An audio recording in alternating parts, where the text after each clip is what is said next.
Now let's solve example number 42 everyone without wasting our time. So here f of x is equal to 1 plus x upon 1 minus x and we have to prove this too. Okay. First let's start with the question number 1. Okay.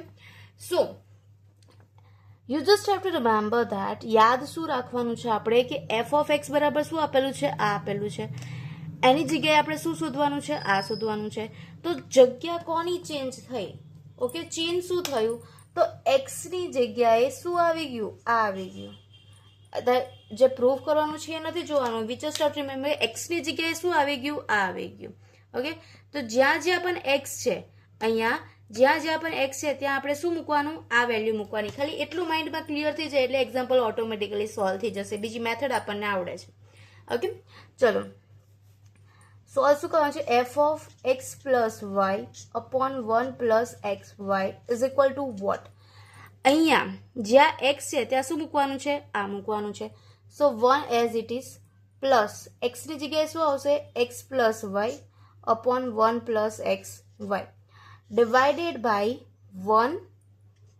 minus x ની જગ્યાએ શું આવશે x plus y upon 1 plus xy simple આપણે just value put down કરી દીધી okay હવે આ simplification આપણે આગળના 3 to 4 એક્ઝામ્પલ્સમાં કરેલું છે આને 1 સાથે મલ્ટિપ્લિકેશન એટલે આનું આ જ રહેશે okay so what will be the answer is equal to અહીંયા આપણે લખીએ so 1 plus xy plus x plus y okay divide by 1 plus xy આવે પણ એ લાસ્ટમાં ઉડી જશે તો ના લખો તો ચાલે ચલો આપણે લખી દઈએ 1 plus xy okay divide by આ અગેન આ આની જોડે જશે તો શું આવશે 1 પ્લસ xy માઇનસ હવે બ્રેકેટ કમ્પલસરી કરવાનું x પ્લસ y અપન આ લાસ્ટમાં 1 પ્લસ xy હવે 1 પ્લસ xy 1 પ્લસ xy છે એ શું થઈ જાય કેન્સલ આઉટ થઈ જાય આગળના એક્ઝામ્પલમાં પણ કરાવી છે આ મેથડ તો એકવાર જોઈ લેજો કઈ રીતે લખ્યું છે સ્ટેપ ઓકે ચલો હવે આપણે સોલ્વ કરીએ તો શું આવશે 1 plus xy plus x plus y right અને નીચે શું મળે 1 plus xy minus x minus y clear છે નાવ સી અહીંયા આપણે છે ને શોધવાનું શું છે f of x into f of y કરવાના છે એટલે આ વાળી ટર્મ બનાવવાની છે ઓકે તો એ વાળી ટર્મ બનાવવા માટે શું કરશું 1 પ્લસ x અને 1 માઇનસ x ને આપણે એક સાઈડ લઈ લઈએ એટલે આપણો f of x તો આવી જાય f of x તો આવી જાય ને જે આપણે પ્રૂફ કરવાનું છે એ રાઈટ સો આને આપણે રીઅરેન્જ કરીએ તો શું લખીએ તો 1 પ્લસ x પહેલા લખી દીધા ઓકે આ પછી પ્લસ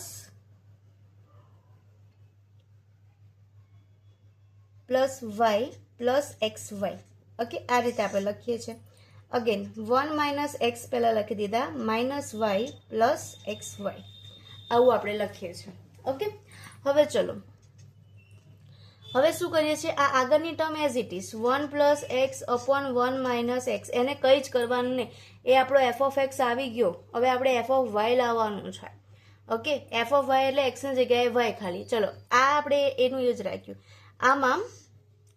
આમાંય વાય છે આમાં પણ વાય છે તો વાયને આપણે કોમન લઈ લઈએ તો અહીંયા આપણે પ્લસ વાયને કોમન લઈએ તો અંદર શું વધે ફર્સ્ટમાં કંઈ નથી એટલે 1 અને આમાં એક્સ વાયમાંથી વાય નીકળી ગયો એટલે શું આવશે ખાલી એક્સ સિમિલરલી અહીંયા આપણે માઇનસ વાયને કોમન લઈએ નીચે કોને કોમન લઈએ છીએ માઇનસ વાયને તો અહીંયા શું આવશે 1 હવે અહીંયા પ્લસ છે જો હું પ્લસ કરીશ તો પ્લસ માઇનસ માઇનસ થઈ જાય તો મારે અહીંયા શું કરવું પડશે માઇનસ તો માઇનસ માઇનસ પ્લસ થઈ જશે ઓકે હવે વાય આપણે નીકળી ગયા તો અંદર શું વધ્યું એક્સ કેમ માઇનસ લખ્યું સી ચલો માઇનસ વાય ઇન્ટુ 1 એટલે માઇનસ વાય થઈ ગયું minus y into minus x એટલે ઓછા ઓછા વત્તા વાય ઇન્ટુ એક્સ એટલે એક્સ વાય ઓકે એટલે અહીંયા માઇનસ આવશે અહીંયા ખાલી ભૂલ ના કરતા હવે અહીંયા પણ 1 પ્લસ એક્સ છે અહીંયા પણ 1 પ્લસ એક્સ છે રાઈટ તો હવે શું કરીએ આ બધામાંથી જો આ તમારી એક ટર્મ થઈ ગઈ આ તમારી બીજી ટર્મ થઈ ગઈ હે ને આ પહેલી એક ટર્મ આ બીજી ટર્મ તો બંનેમાં 1 પ્લસ એક્સ 1 પ્લસ એક્સ છે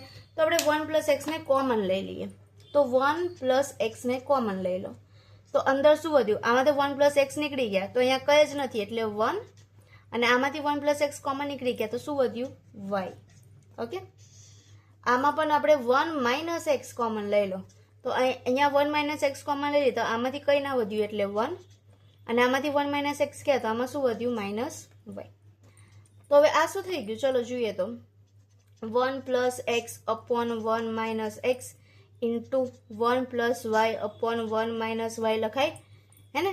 હવે 1 plus x is equal to શું છે? f of x. x ની જગ્યાએ y મૂકી દો તો એ તમારું શું થઈ ગયું? f of y. તો આપણે જે પ્રૂફ કરવાનું હતું એ પ્રૂફ થઈ ગયું. એટલે આ તમારું થઈ ગયું LHS to RHS. Okay, clear? ચલો સિમિલરલી આપણે સેકન્ડ વન સોલ્વ કરવાનું છે. હવે સેકન્ડ આપણે સોલ્વ કરી દઈએ એન્ડ દેન આપણે એક્ઝામ્પલ નંબર 42 અહીંયા આપણો પૂરો થઈ જશે. Okay, now let's see second.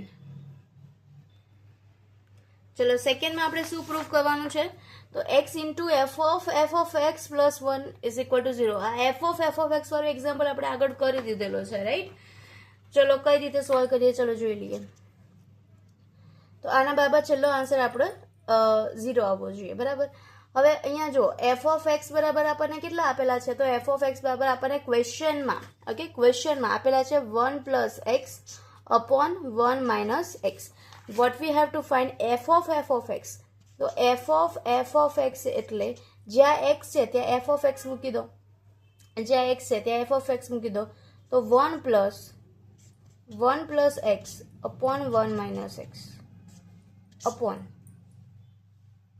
1 minus 1 plus x upon 1 minus x. આવું થાય, બરાબર? આ તમને વેલ્યુ મળી ગઈ f of x ની. ઓકે, જ્યાં x છે ત્યાં આપણે શું મૂકી દીધું? આ મૂકી દીધું. ઓકે, ચલો હવે આપણે સોલ્વ કરીએ LHS. x as it is, બરાબર? f of x બરાબર શું થાય? તો 1 plus x upon 1 minus x upon 1 minus 1 plus x upon 1 minus x plus 1. Okay, આપણને આપેલું છે. હવે આ સિમ્પ્લિફિકેશન કરતા તો આપણને આવડે જ છે, રાઈટ? આપણે ઇનફ એક્ઝામ્પલ આના સિમ્પ્લિફિકેશન કર્યા જ છે. હવે તો હવે એ ખબર હોવી જોઈએ. x into 1 minus x plus બ્રેકેટમાં 1 plus x. આ 1 minus x શું થઈ જશે? કેન્સલ આઉટ થઈ જશે, એટલે હું લખતી નથી અત્યારે. સિમિલરલી અહીંયા 1 minus x minus 1 plus x plus 1. Okay, સો x into 1 minus x plus 1 plus x upon 1 minus x minus 1 plus minus x. Okay, હવે કેન્સલ આઉટ શું થશે? તો ચલો કેન્સલ આઉટ શું થાય? x પ્લસ છે માઇનસ છે ઉડી ગયા. અહીંયા 1 plus 1 માઇનસ એટલે ઉડી ગયા, રાઈટ? તો અહીંયા શું આવશે? x into 1 plus 1 2 upon minus x into minus x એટલે minus x into minus x ઓછા ઓછા વત્તા x plus x એટલે 2x. પણ મોટી સંખ્યાની નિશાની એટલે તમારો આન્સર શું આવશે? -2x પ્લસ 1 તો છે જ, રાઈટ? પ્લસ 1 તો શું છે જ આપણે. હવે આ એક છે, આ x છે, તો એ બંને x પણ શું થઈ જાય? ઉડી જાય, ગુણાકારમાં જ છે. તો આ એક x કયો, આ x કયો, તો તમને શું વધે? 2 into -2 plus 1. Now this 2 gets also cancel out. Okay, કાં તો 2 get also cancel out. So here -1 plus 1. So your answer becomes 0. This is your RHS. Clear? This is your RHS. 2 upon -2 એટલે -1 થાય.